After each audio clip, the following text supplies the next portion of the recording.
हम सारा दिन भूखे प्यासे रहते हैं, मशक्क़त उठाते हैं और ये उम्मीद रखते हैं कि इफ्तार के वक्त हमारा नामह आमाल नेकियों से भरा होगा। लेकिन क्या आप जानते हैं कि एक छोटी सी गोश्त की बोटी यानी ये ज़बान हमारे पूरे दिन की मेहनत को पुल भर में राख कर सकती है। रोज़ा सिर्फ मैदे का नहीं होता, रोज़ा ज़ुबान का भी होता है। अगर पेट तो रोज़े से है मगर ज़बान से झूठ, ग़ीबत और बदतमीज़ी जारी है तो हमने रोज़ा रखा नहीं बल्कि सिर्फ फाका किया है। रमज़ान सीरीज़ की इस 12वीं किस्त में हम जानेंगे कि अपनी ज़बान की हिफाजत कैसे करनी है। कुरान पाक में ग़ीबत को अपने मुर्दा भाई का गोश्त खाने के बराबर करार दिया गया है।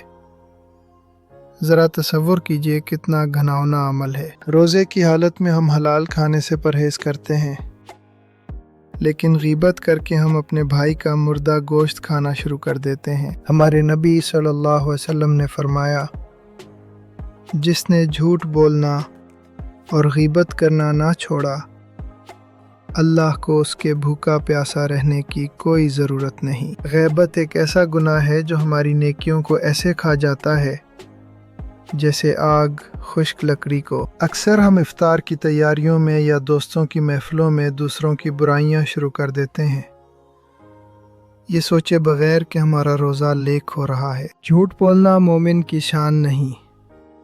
रोज़े में तो झूठ की शनात और बढ़ जाती है, चाहे वो कारोबार में हो, मजाक में हो या किसी को बेवकूफ़ बनाने के लिए। ज़बान की हिफाजत का दूसरा पहलू बदकलामी और लड़ाई झगड़ा है। रोज़े की नकाहत में गुस्सा आना फितरी है लेकिन ज़बान को काबू में रखना ही असल तकवा है।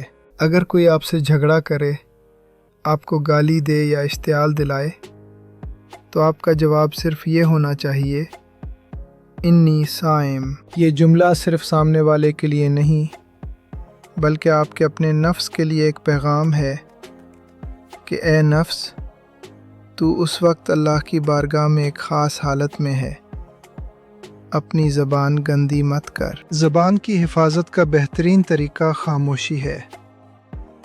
या तो अच्छी बात करें या फिर खामोश रहें। रमज़ान में अपनी ज़बान को फ़ुज़ूल बातों के बजाय अल्लाह के ज़िक्र, तस्बीह और दरूद पाक से तर रखें। याद रखिए क़यामत के दिन इंसान की ज़बान गवाही देगी। ये ज़बान या तो हमें जन्नत में ले जाएगी या जहन्नम के गड्ढे में गिरा देगी। इस 12वीं रोज़े ये अहद करें कि मैं इस ज़बान से किसी का दिल नहीं दिखाऊंगा, किसी की बुराई नहीं करूंगा और सिर्फ वही बोलूंगा जो मेरे अल्लाह को पसंद है। जब ज़बान पाक होती है तो रोज़े का नूर चेहरे पर नज़र आने लगता है। आज पूरा दिन अपनी ज़बान पर पहरा दें। जब भी किसी की बुराई करने का ख्याल आए, फ़ौरन अस्तग़फ़िरुल्लाह पढ़ें और ख़ामोश हो जाएं। देखें आपका रोज़ा कितना पुरसुकून गुज़रता है। कल की किस्त में हम बात करेंगे इस अंदरूनी बीमारी पर जो नेकियों को दीमक की तरह चाट जाती है, यानी दिल की सफाई, हसद और कीने से आज़ादी।